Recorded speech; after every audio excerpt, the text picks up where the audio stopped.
All right, my friend, it's time you strap on that dangly neckerchief of yours because we're about to discuss rock balancing and how it applies to business. Plus, there's a brand new book coming out about this too. You're going to hear that and so much more in today's episode of Entrepreneurship Elevated.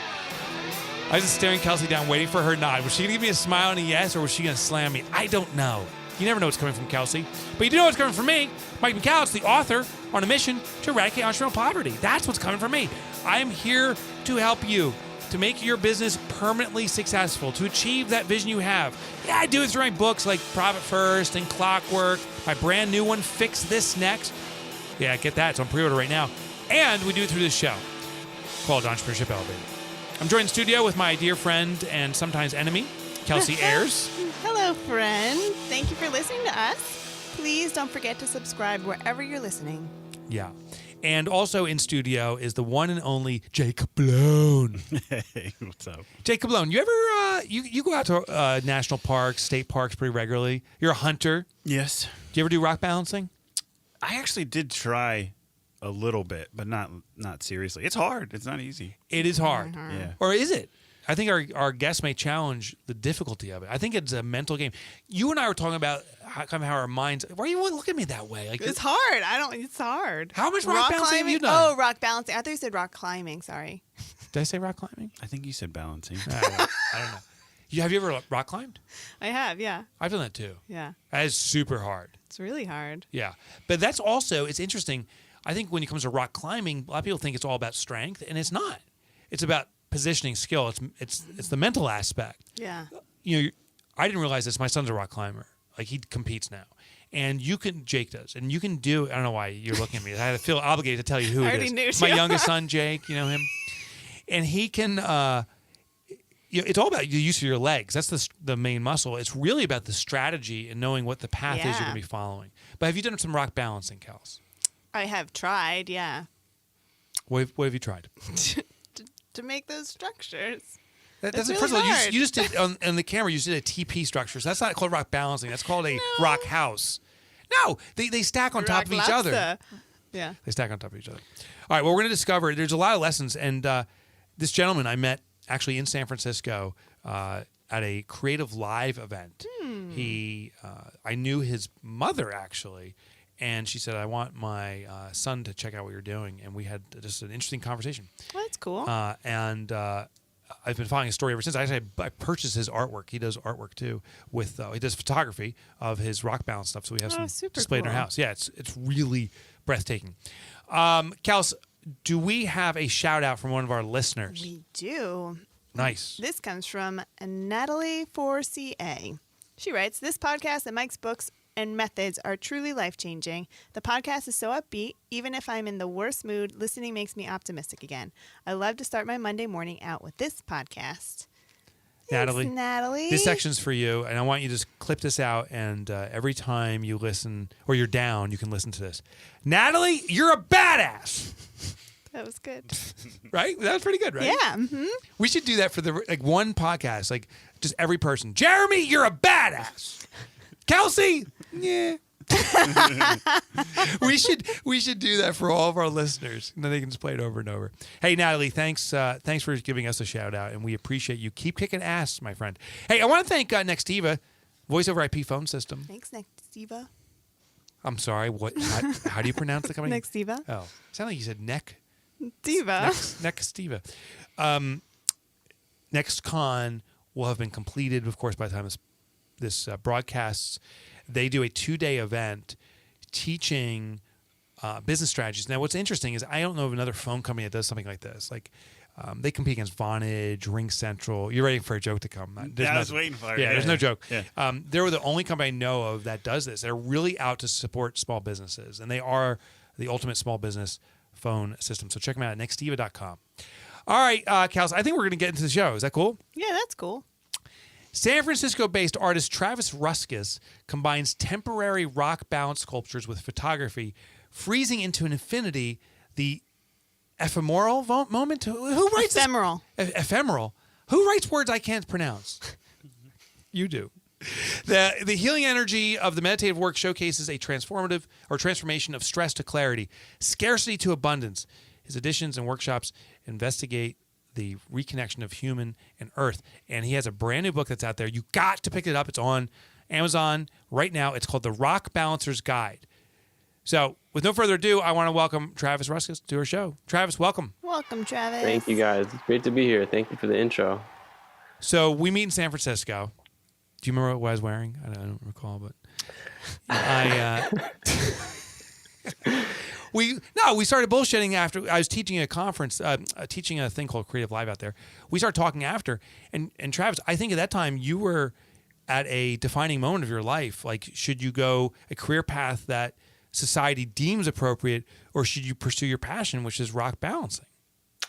Yeah, and I think that defining moment is every moment, but really, yeah, it was really externally kind of out there of what do I do? And luckily I found my guru, Mike, to guide me towards the light. But it was something where when I met you, Mike, I was between so many things and just looking for someone to be like, no, go in on your passion, do that. And I'll kind of forever be grateful for you to embrace that part of me that I couldn't even embrace myself. But since then, I've just been leaning in on that. And it's been a really difficult road, don't get me wrong, but I think that that's what allows other people to kind of fade off so that the strongest people will rise to the top. And when it comes to art, it's tough because you got to have a unique idea. You got to be essentially the only person in the world that does it for anyone to consider you of value. But I think with this, what I'm trying to do is show that anybody on earth can balance a rock. And through my workshops and just working with people one-on-one and seeing how they instantly go, like you guys were saying in the beginning of that's hard to that's easy, or I can't to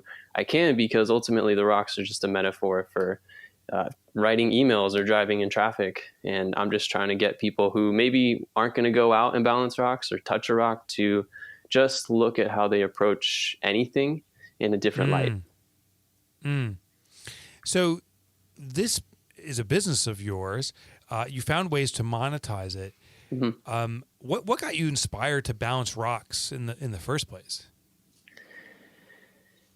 The origin story is always this long, drawn out thing that I don't even want to get into right now, but what really it was is I was just in the river one day and super sad, like just reconsidering everything. And I was just standing in the water, kind of numb, and I looked down and the water was rushing past, but the stones were still beneath my feet. And just out of curiosity, I picked up a rock, and it was, I think because I was so sad, when we're really sad, we get almost more open. We're more receptive to the things around us.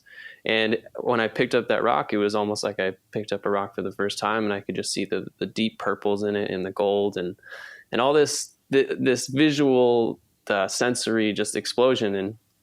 And I could hear the wind, and it was almost like my thoughts for a few moments could just kind of went away, and I could just tap into the moment. And that alone to me was weird because it didn't really happen before. But then I was just thinking, how old is this rock? And when I couldn't really come up with an answer, I saw that I was holding it, and I had these fingertips that were, I think it was 22 or 23 at the time, holding this like million or billion year old entity. So when I was trying to compare how old is 23 to a million, it's very, very, there's a huge gap. So there had to be a reason that I was there. And I, looking back, it's like, well, of course, to balance rocks. But in that moment, I'm just thinking, okay, well, let's go to the next moment. And it was just me trying to balance a rock in the most difficult way possible. And after 45 minutes, it just still wasn't balancing.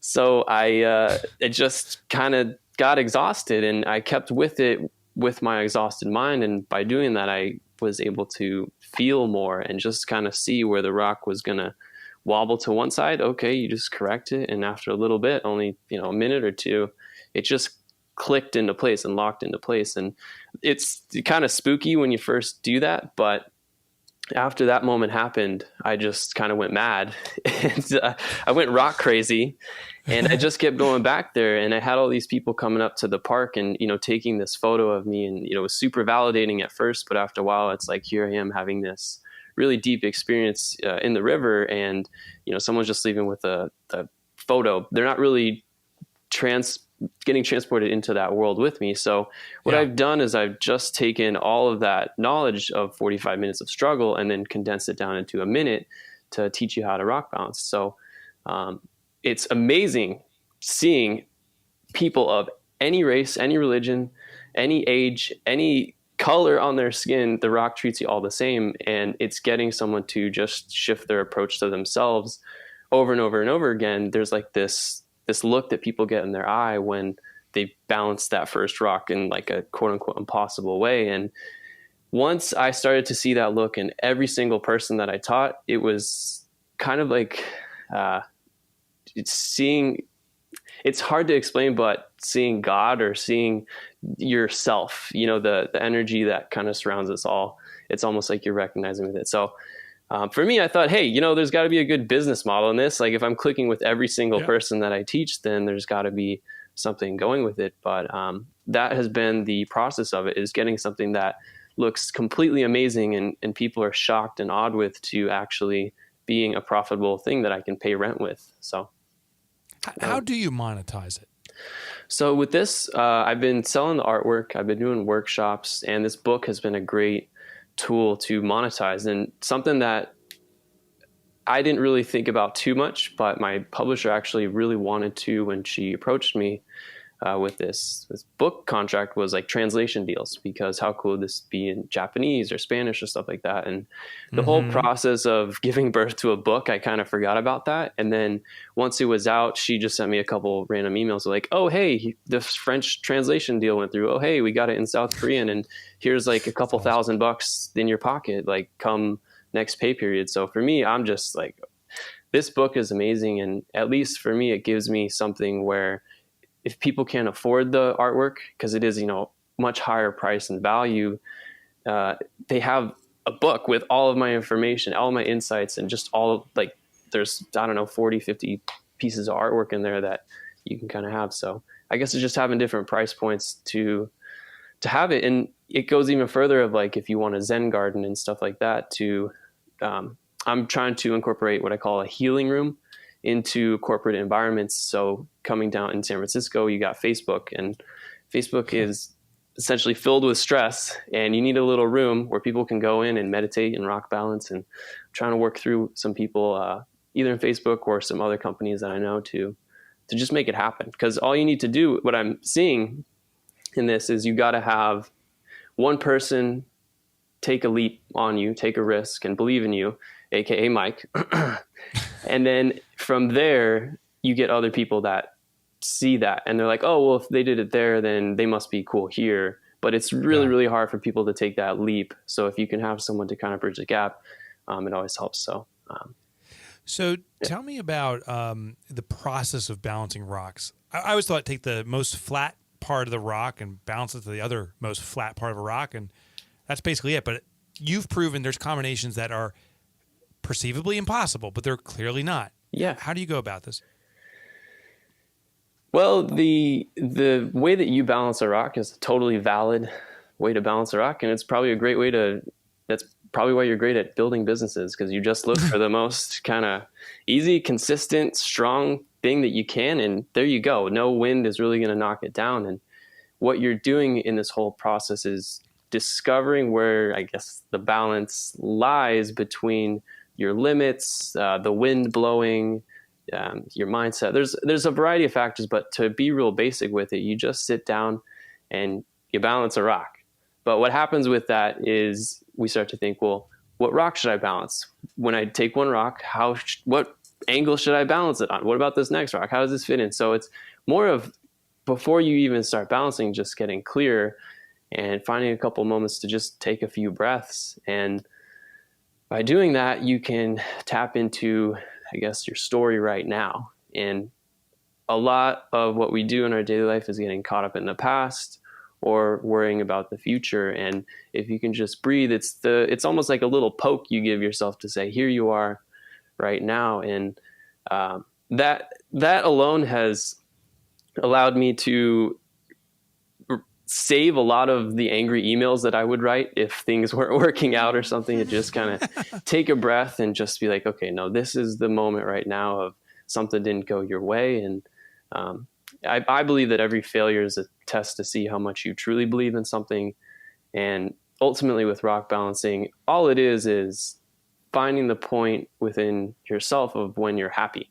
So I've taught people that are never satisfied. They want to have just one more rock and just one more rock and just one more. And then when it's like definitely at the edge, they just want to put one more on and the whole thing collapses. And when I talk with them, I can just sense that they're never satisfied with it. And there are other people on the swing arm of that where it's really hard for them to just pick up another rock and put it on top when they think they're at their limits. They're not actually at the limit. You can put about 5 more rocks on. So you kind of need me to come by and be like, no, let's see if you can do a more. And it's more of a complex process, but simply put, you're just putting rocks on top of each other. So for me, I like to go with the rule of every time I make a rock balance, it's got to be better than the one I did before. And it's not, that's cool. It's not kind of invalidating what I'm making previously. It's just saying, no, previously you were at your edge. Now we need to find a new edge and a new edge and a new edge. So that's why I think I've been able to make this work that blows people's minds, because I've just gone so far. And then that's kind of the step one for the next balance. So Jeremy, I got a question for you. You were like, as we're talking, you're leafing through his pictures. I'm curious how rock balancing influences the outside consumer. So you saw some of the pictures of Travis's work. What was your impression? It was amazing. I mean, they're not angles that you would imagine the rocks at, and the rocks look like they're pretty heavy. So my first thought when I saw that one image was, do you have to hold the 3 rocks to get them together and hold it with one hand before you put the little ones on top? Good question. How do you do that, Travis? Yes, sometimes, you're just balancing one rock.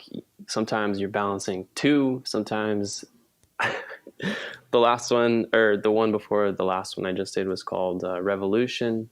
And it was, I think, 8 different rocks at a time, like 8 different rock balances in one rock balance. So it's something that's hard to explain. How you do 8 at a time, it's all based in this core principle of the triangle method. So if you take your hands almost like capiche, like you're pinching some salt, and you have a little triangle basically. And if you take your other hand and you, with an index finger, you put it in that little pinch, you're going to see kind of how these rocks are getting essentially pinched into place.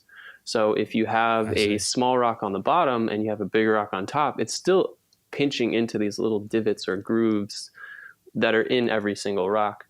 So when you have 8 at a time, I'm doing the first rock, I find that, okay, it's solid. I do the second one on top, it's going to be, solid. But then after I start to get to the 5th and 6th on there, it shifts the weight at the base. So I have to kind of do everything. I'm putting some elbows in it, maybe a knee or something like that make sure that it doesn't shift too much. And then at the very end of this thing, and actually throughout the process, I'm breathing, because I don't know if you guys are breathing right now, just hearing this. It's like you want to kind of hold your breath and hang on to that anxiety. But really it's in these moments of tension that you want to find the flow, because then you can find, there's the easiest thing to do can click everything into place. But our minds are so caught up in, I got to make it complex. It's got to be more beautiful. And it's just really one simple shift can make all those 8 balances click into place.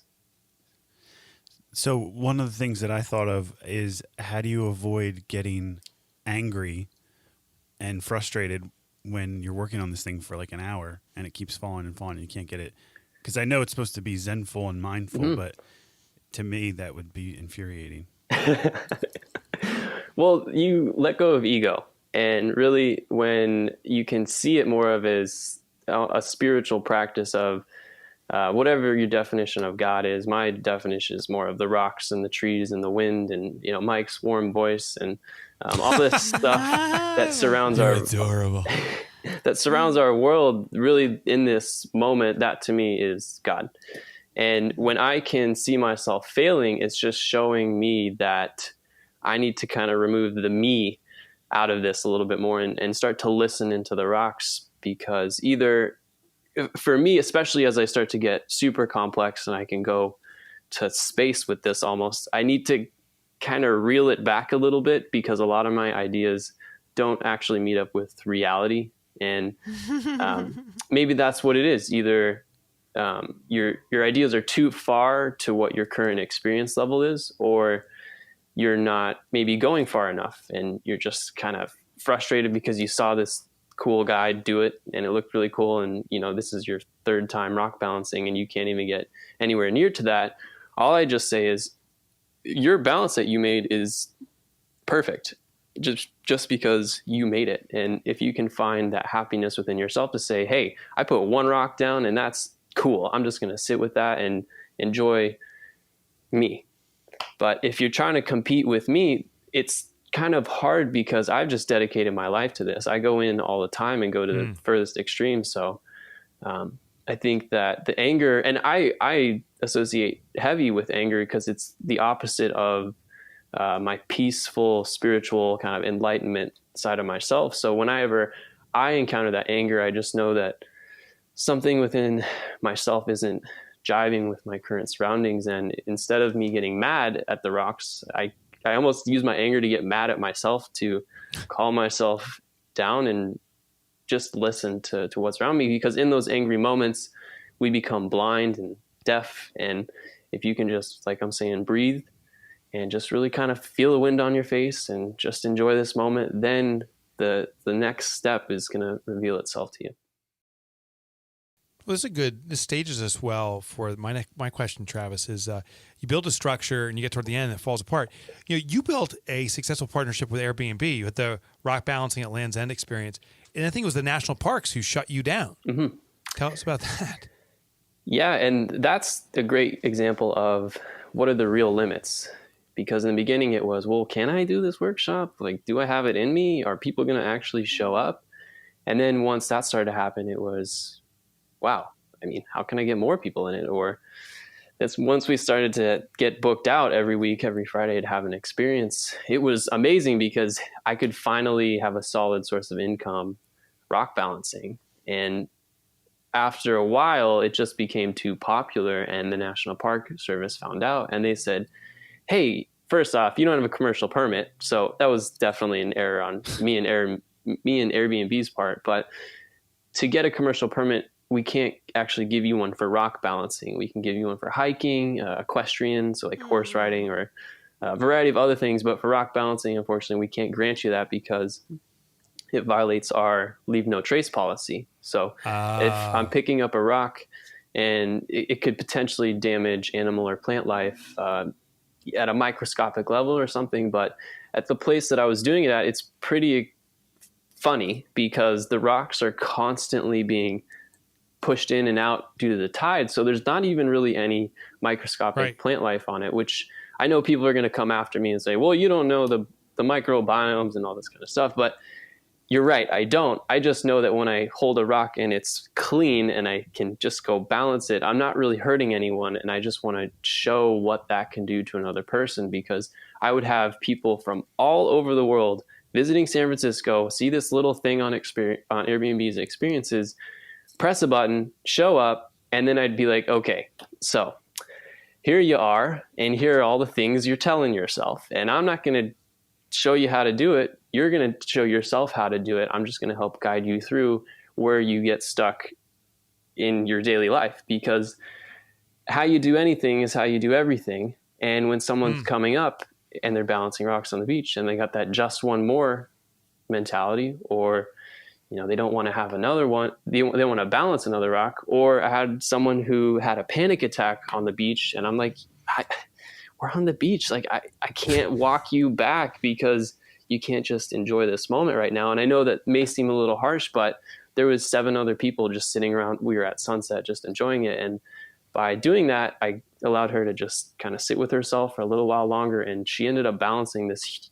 this huge rock, just one rock on its nose by itself. And because she went through that instead of avoiding it like she had always done, she was beaming and glowing. And wow, she left a great review.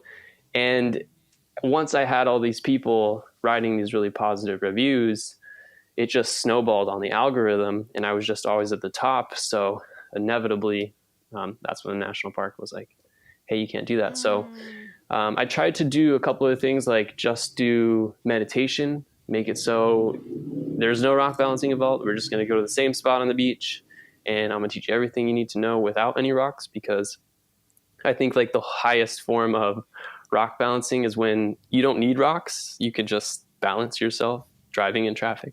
Like to think about Mike balancing rocks while he's in traffic is like a little scary, but it's a great visual. It's a great visual. Yeah. So ultimately that's kind of what happened with that. So because I went through that, it gave me this ability to teach anyone on earth, even if they couldn't even speak English, and know that there was just this magnetic attraction to it. Unfortunately, I lost the platform. So now I can only do it with private experiences.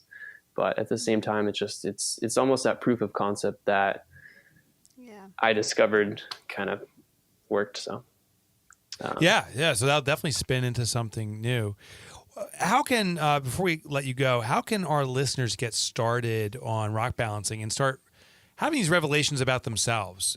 Do they take a class with you? Do they get your book? Which I'm definitely going to suggest they do, but should they just get out and just start playing around with rocks? As long as it's not in a national park and you're not, messing with the biosphere. Yeah, mess with the biosphere. Yeah, do not throw your rocks into space. That would be... I suggest that step one, you just breathe. So right now, everyone, we're going to be a little awkward and just take one little breath. So wherever you're on your breathing, just exhale all the air out. So breathe in, nice and full. And you exhale. So that's it. You're just in the moment. So if you can repeat that when you're doing anything, either happy or sad, then at least you're going to tap in. And from there, you can look around at all the opportunity that's around in front of you. And for this, if you're balancing rocks, you look on the beach and you say, well, how do I pick a rock? Which one do I do? And it's like, I don't know. Do you pick the rocks or do the rocks pick you, kind of thing? And either way, whenever you get a rock in your hand, you just start going with it. And as you start to do that, you need to believe in yourself. Once you do that, like, I'm saying that easy, like, okay, just believe in yourself. But once you truly believe that, yes, I can do that, I can get to one more or do that rock on its nose and do something crazy, you'll have that moment of balance. And once you figure out, okay, this is how you balance stuff, maybe it's even balance in driving in traffic and that flow of, changing lanes or not getting stuck in that terrible lane. That's balance that I'm talking about too.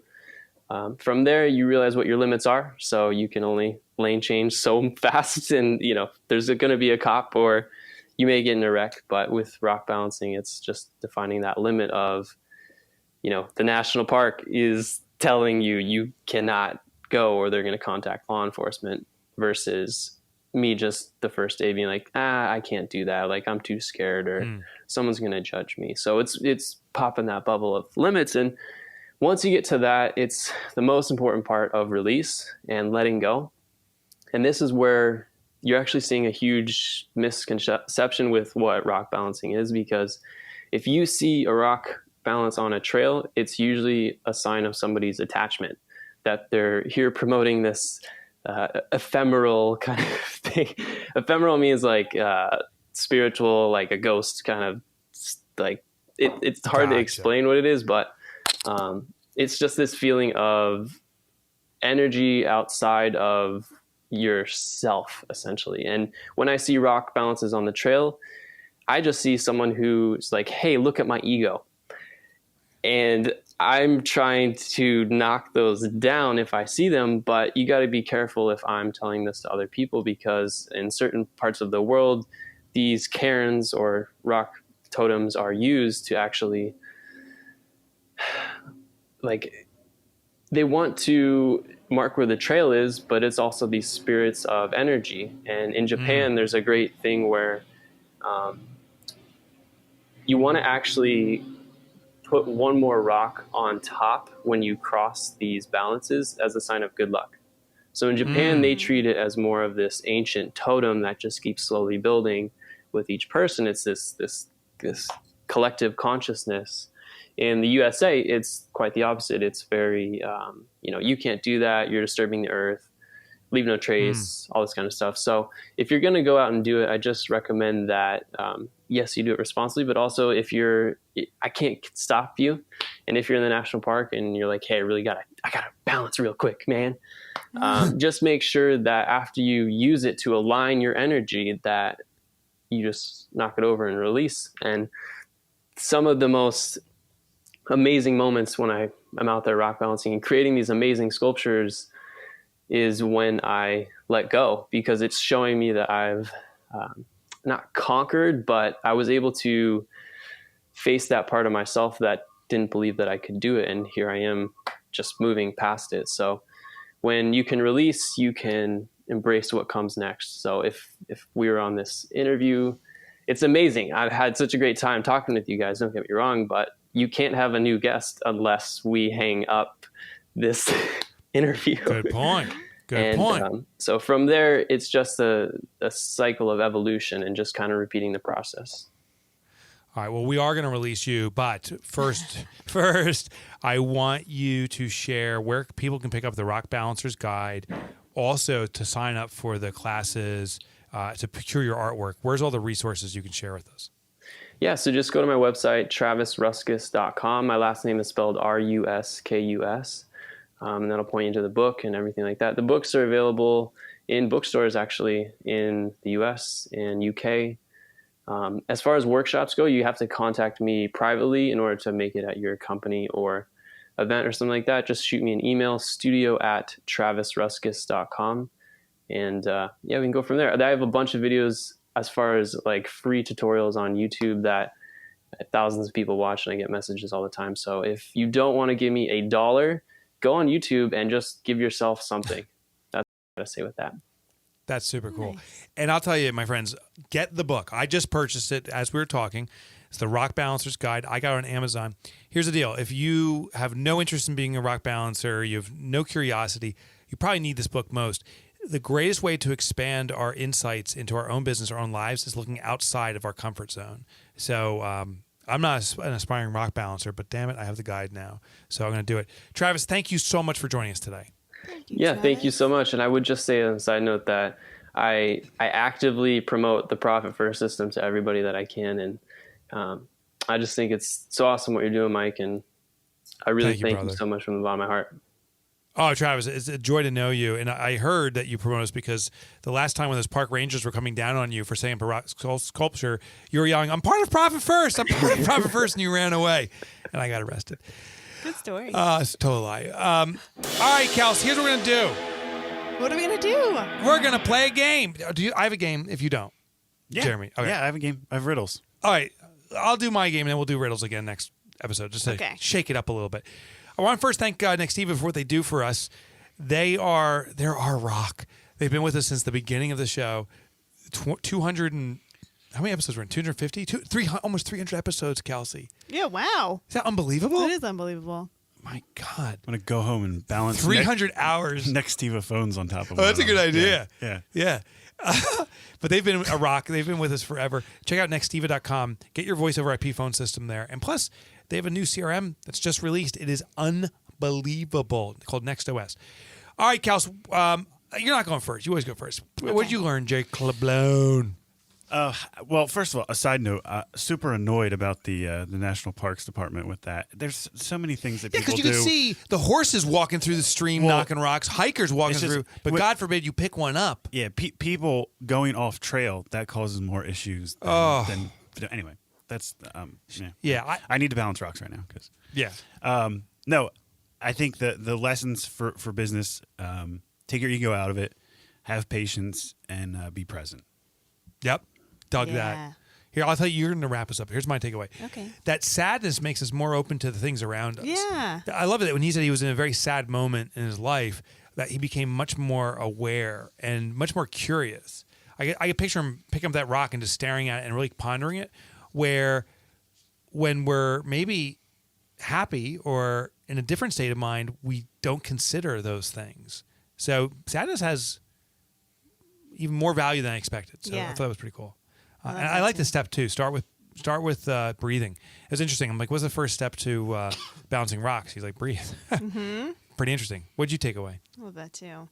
I really super love this, but I think I really like when he said that it had to be a good business model if he was doing it and consistently everybody he connected with like got something from it. So it made sense that it would be a good business model. And I feel like that's so true. And I love that that's true because it's something that serves him and his purpose, and it also serves others really effectively. Yeah. Fascinating that there was that much demand. He became the number one or leading kind of provider on Airbnb experience. So I wonder if there's a studio here or if he can partner with someone else, maybe like a yoga studio to get part of their space to bring in-house rock balancing. I don't know. There's definitely something significant there. Yeah. He was talking about Facebook. If anybody can afford to create an artificial river in a building where you can go and balance rocks, it's them. Yeah. They could have a whole room with a river running through. Yeah, what a great client. Yeah, Facebook. Oh my gosh. Yeah, it's perfect. I just love he's able to monetize all the different things. He's not just doing the process for his own enjoyment. He found a way to make it sustainable by offering the experience through artwork, through workshops, through his book now. He's monetizing it, which is actually expanding the word and allows him to sustain what he's doing. Very smart. Yeah, I really love Very that. smart man. All right. Should we do listener mail? No, we don't have listener mail anymore. Right? So why should we do that? Let's you go to Ask Mike, right? You send an email to askmike@mikemichalowicz.com. Random. Right. Yes. If you have any questions for Mike that you want answered, send an email to askmike@mikemichalowicz.com. All right. Here's 3 jobs. You guys tell me which one's the fake. Okay. This is how the game works. 2 of these are real jobs. These are all entrepreneurial businesses, and sometimes you have some weird job offerings. You can be a car kisser. Do you know people like to kiss their car? When you buy that brand new baby, you kiss on the hood or something. Well, a car kisser ensures that the experience is optimized. So there is a job at potentially a car manufacturer or 2 that hires car kissers. I'm just saying. Or you can be a train pusher. Sometimes those trains just stop. It's so hard and difficult to get into a train that you need to push your way in. Well, why not hire someone that pushes people into the train faster? Really? Oh, that one you like? Yeah. Hey, you're not getting the train fast enough. Move your ass. They're also in New York. They're called move your ass or move your assers. And then full-time Netflix viewer. Kels, you watch Netflix constantly. Yeah, constantly. Well, you can get Netflix. Did I say Netflix? I love Netflix. Yeah, it's great. It's just movies about your neck from the head up. Right. It's all flick. Yeah. It's only the neck. It's not even the head. It's just the neck. That's a great flick about the neck. Adam's apple. That's one on Mike, there. because Adam's apple is massive. What's going on? You can be a Netflix viewer. Watch TV all day. Netflix. Give it feedback. So which one's the fake one? 2 of those are real, by the way. Kels. I say the fake one is the car kisser. Why would that be fake? So silly. When you got your new car, did you kiss it? Even if other people do it, why would you need somebody to test out that process? Well, some people even name their cars. Do you name your car? Yeah. What'd you name your car? Pippa LaRue, the Subaru. Pippa LaBoo? LaRue. Pippa So LaRue is a family name, so she's Pippa LaRue. So Pippa LaRue. The Subaru. She's a she. Yeah. So a machine is a she. And are you saying a did you machine kiss it? can't be a she? No, it can be. I mean, listen, like they name boats, like ships. I can say a ship and a boat at the same time, but it's a shoat. They name ships like she, and airplanes. I like the other one better. Gemma. Oh, Gemma the go-getter? Yeah. Gemma the go-getter. Yeah. I like that. So car kisser. Okay. What about you, J-Bone? I agree. I think car kisser. Because I think in Japan, they actually do have people that push them on the trains. And then what was the last one? The Netflix full-time viewer. Oh, yeah. That's definitely a thing. So it would be a miracle if 3 consecutive weeks in a row you both are wrong, right? Yeah. And so you were wrong. Well, it depends on when this episode comes out, but you were wrong. I got a sweep. I got a sweep again. And today, no sweep. You guys got me. A car kisser is totally made up. There's no one that goes out there and kisses cars except for some kind of weirdo. Train pushers are in Japan. They're called ashiyas. They're hired. Job, Jack. They're hired to ram and cram people into the train because of the overflow. They also exist in other. I thought in London, but no, that's not true. Just in Japan. And then Netflix, sure enough, you can get paid for watching Netflix, giving feedback and reviewing on the viewing experience. Ah, okay. Yeah, so there you go. All right, Kels, I think we're good, right? Is there anything else to talk about? Yeah, I think we're good too. All right, let's get out of here. But thanks for listening, guys. Yeah, we appreciate it. We do appreciate it. Is there anything else, a call to action you have to say, or that's it? No, don't forget to subscribe. Yeah, please if you don't. can. Yeah, and Forget. if you're watching on YouTube, make sure you sign up for notifications and hit the bell. Yeah, the bell right below the picture, the video. Yep. Yeah, and then every time we put out a new video, you get a little notification. Yeah, we got tons of good videos. And one last third step. Now it's the last steps, but 3 steps is easy enough. Go to mikemotorbike.com. That's our website. And click on Get the Tools. We'll hook you up with tons of free content in all one email. All in one email. That's right. See ya.